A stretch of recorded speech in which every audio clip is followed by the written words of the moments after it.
وہ باجوہ فرعون بنا ہوا تھا، سپر بادشاہ بنا ہوا تھا، آج وہ دم دبا کے دبئی میں بیٹھا ہوا ہے. اسے گھبرایا نہیں کرتے کہ آج یہ ہو گیا، پولیس نے ڈنڈے مار دیے. یہ پولیس اب کل آپ کے سامنے سلوٹ مارے گی.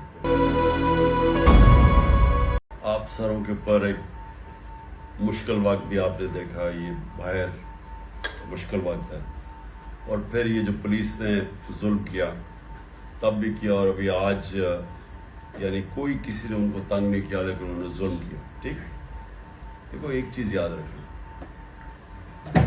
کہ ہمیں اللہ قرآن میں کہتا ہے کہ نبی صلی اللہ علیہ وسلم کی زندگی سے سیکھو.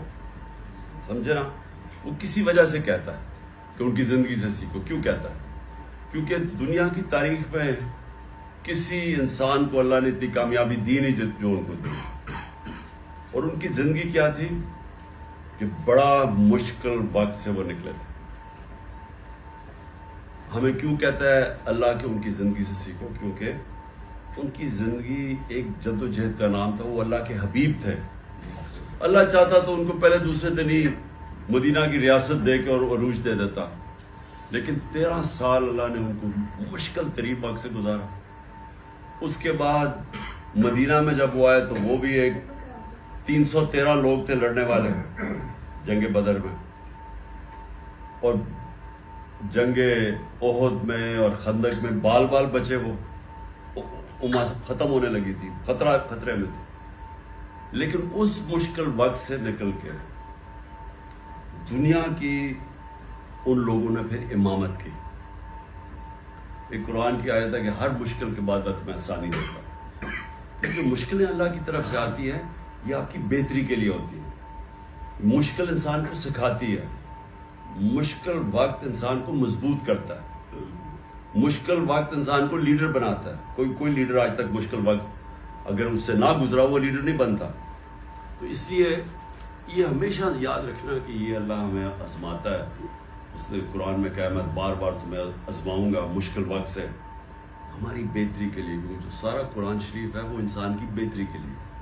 ہمیں راستہ اللہ جس کو شریعہ کہتے ہیں، نبی صلی اللہ علیہ وسلم کا راستہ.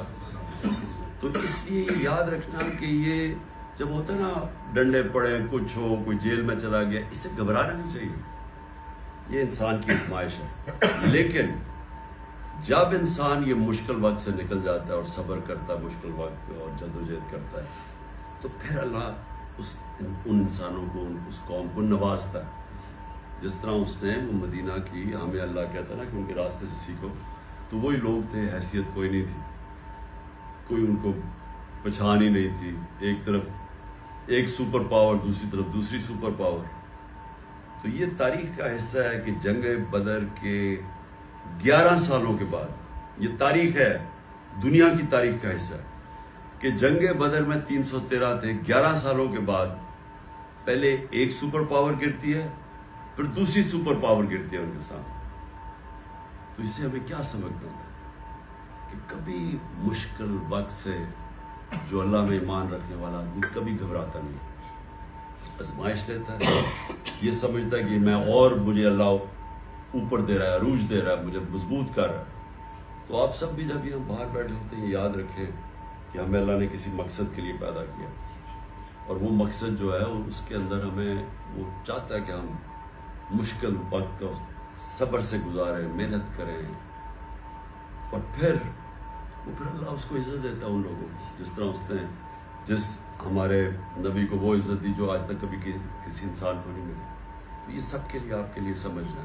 اسے گھبرایا نہیں کرتے کہ آج یہ ہو گیا، پولیس نے ڈنڈے مار دیے. یہ پولیس اب کل آپ کے سامنے سلوٹ مارے گی. وہی لوگ جو آج فرعون بنے ہوئے ہیں، دنیا کی تاریخ میں بڑے بڑے فرعون گرتے ہم نے دیکھے ہیں. وہ باجوہ فرعون بنا ہوا تھا، سپر بادشاہ بنا ہوا تھا، آج وہ دم دبا کے دبئی میں بیٹھا ہوا ہے. تو یہ اونچ نیچ ہوتی ہے، لیکن انسان کو اپنا راستہ، جو راستہ ہمیں مانگتے ہیں نا ہم نماز میں کہ اللہ اس راستے پہ لگا، وہ راستہ نہیں بھولنا چاہیے. وہ ہمارے نبی صلی اللہ علیہ وسلم کا راستہ.